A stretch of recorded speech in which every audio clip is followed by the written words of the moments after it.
Desde 2016, o Supremo entende que é possível a prisão após condenação em segunda instância, mas o ministro Marco Aurélio Mello acatou os argumentos da ação.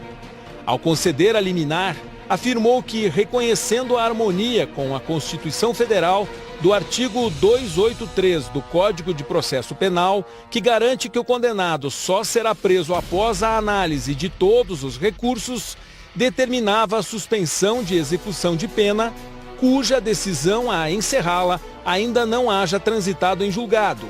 Na decisão, Marco Aurélio argumentou que, ao tomar posse no Supremo há 28 anos, jurou cumprir a Constituição, observar as leis do país e não a se curvar a pronunciamento que, segundo ele, não tem efeito vinculante.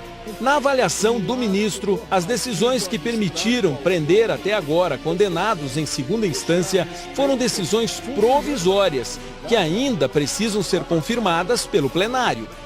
Marco Aurélio afirmou que, de qualquer forma, está-se no Supremo última trincheira da cidadania, se é que continua sendo.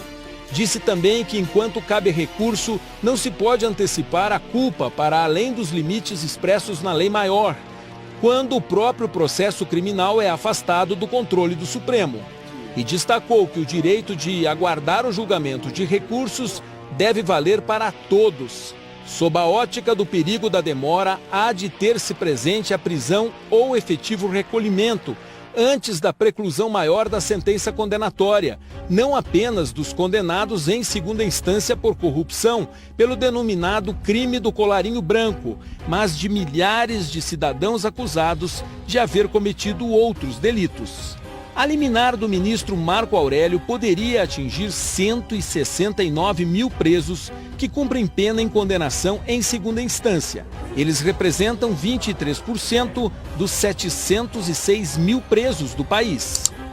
Estariam fora aqueles que cumprem prisões preventivas previstas no artigo 312 do Código de Processo Penal, que são os presos perigosos, ou de casos em que é preciso manter a detenção para assegurar a ordem pública ou as investigações.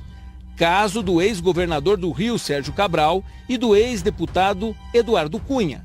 A decisão foi tomada no último dia de trabalho do STF e 2 dias depois do presidente do Supremo, ministro Dias Toffoli, marcar para abril do ano que vem um novo julgamento sobre as prisões após condenação em segunda instância. Devem ser analisadas 3 ações que pedem que essas prisões sejam proibidas em razão do princípio da presunção da inocência. Durante 6 horas até ser cassada, a liminar do ministro Marco Aurélio teve repercussão enorme no meio jurídico. Ela não tinha efeito imediato. Os advogados dos presos precisariam pedir ao juiz responsável a soltura de cada condenado. 48 minutos após a decisão, a defesa do ex-presidente formalizou o pedido à 12ª Vara da Justiça Federal, responsável pela execução da pena de Lula em Curitiba. Na petição, os advogados solicitaram a expedição imediata de alvará de soltura, diante da decisão liminar do ministro Marco Aurélio. A juíza Carolina Lebos, que recebeu o pedido, informou que não tinha sido comunicado oficialmente e pediu que o Ministério Público se manifestasse para que só depois ela tomasse uma decisão. Lula foi condenado em segunda instância pelo Tribunal Regional Federal da 4ª Região por corrupção passiva e lavagem de dinheiro, no caso do triplex do Guarujá. Ele começou a cumprir pena em abril deste ano, em Curitiba. Também em abril, o Supremo Tribunal Federal rejeitou por 6 votos a 5 um habeas corpus preventivo para Lula, reafirmando a validade das execuções provisórias de penas. Em Curitiba, os procuradores da Lava Jato criticaram a decisão de Marco Aurélio. Nós entendemos que essa decisão ainda ela contraria o sentimento da sociedade que exige o fim da impunidade.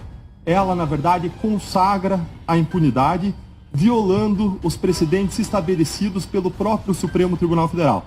Nós entendemos que é uma decisão isolada de um ministro do Supremo Tribunal Federal e que não vai resistir à análise do próprio Supremo. Ao longo do dia, advogados de outros condenados também se valeram da decisão do ministro Marco Aurélio para pedir a liberdade de condenados em segunda instância, como o ex-governador de Minas Gerais, Eduardo Azeredo, e o ex-diretor da Petrobras, Renato Duque. O presidente da OAB defendeu que o Supremo deu uma resposta definitiva sobre a execução provisória de penas. A Ordem dos Advogados do Brasil tem uma posição muito clara no que diz respeito à defesa da Constituição, à defesa do Estado Democrático de Direito e das próprias leis, né? A OAB tem já há bastante tempo defendido que o Supremo Tribunal Federal se debruce, a partir do seu plenário, sobre esta questão da presunção de inocência, para que possamos ter uma decisão uniforme para todo o país e que seja ela geradora de segurança jurídica. O presidente da Associação de Juízes Federais do Brasil disse que a decisão do ministro cria um ambiente de incertezas e destacou que a palavra final sobre o tema é do plenário. O que não pode haver e tem havido é exatamente esse vai e vem, né? O colegiado se decide de um jeito, os ministros individualmente, monocraticamente decidem de outros, e isso dá um sinal muito ruim para todos aqueles que veem de fora e que não entendem o modelo, o sistema constitucional e principalmente o sistema penal brasileiro. Confere uma grande segurança jurídica e vai contra tudo aquilo que se espera de um modelo jurídico e de um modelo de uma corte constitucional que defina os limites e os parâmetros mais rígidos da Constituição. Então, como vai se definir isso? É o próprio Supremo que vai ter que definir qual é a posição válida. No fim da tarde, a Procuradora-Geral da República, Raquel Dodge, entrou com recurso no Supremo para derrubar a decisão do ministro Marco Aurélio. Dodge afirmou que a decisão teria o efeito de permitir a soltura, talvez irreversível, de milhares de presos e que a afronta à segurança pública e à ordem pública eram evidentes. Raquel Dodge diz que esse entendimento do Supremo sobre a segunda instância é atual. A verdade é que o entendimento contido neste recente precedente era e continua sendo o eco de um sentimento compartilhado pela sociedade civil e por atores da esfera jurídica, de que a exigência de se aguardar o trânsito em julgado da sentença para só então autorizar-se o recolhimento à prisão do réu condenado é injusta e errada, basicamente por favorecer a impunidade no país.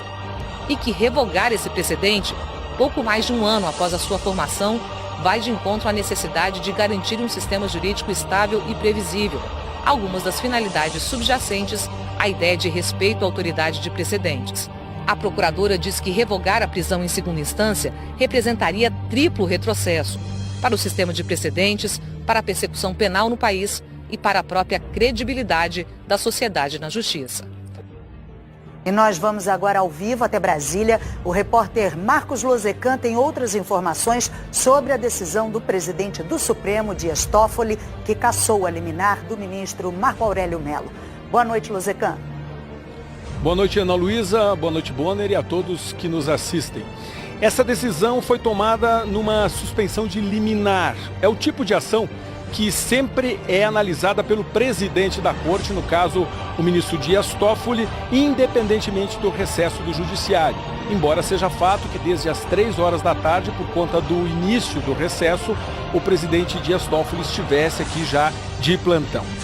No documento de 8 páginas, o presidente do Supremo disse que o pedido da Procuradoria procede porque há risco de lesão à ordem pública, uma vez que a decisão de Marco Aurélio poderia levar à soltura de 169 mil presos em todo o país. Ele afirmou que cabe ao presidente da corte prestigiar o entendimento da maioria. Na avaliação de Toffoli, a medida tomada por Marco Aurélio contrariou uma decisão soberana do plenário. Toffoli destacou que, inclusive, já foi tomada pelo Supremo uma decisão vinculante de cumprimento obrigatório em sede de repercussão geral. Isso aconteceu no começo de 2016. Por fim, o presidente do STF também lembrou que esse assunto, esse caso, prisão em segunda instância, ainda vai ser revisitado.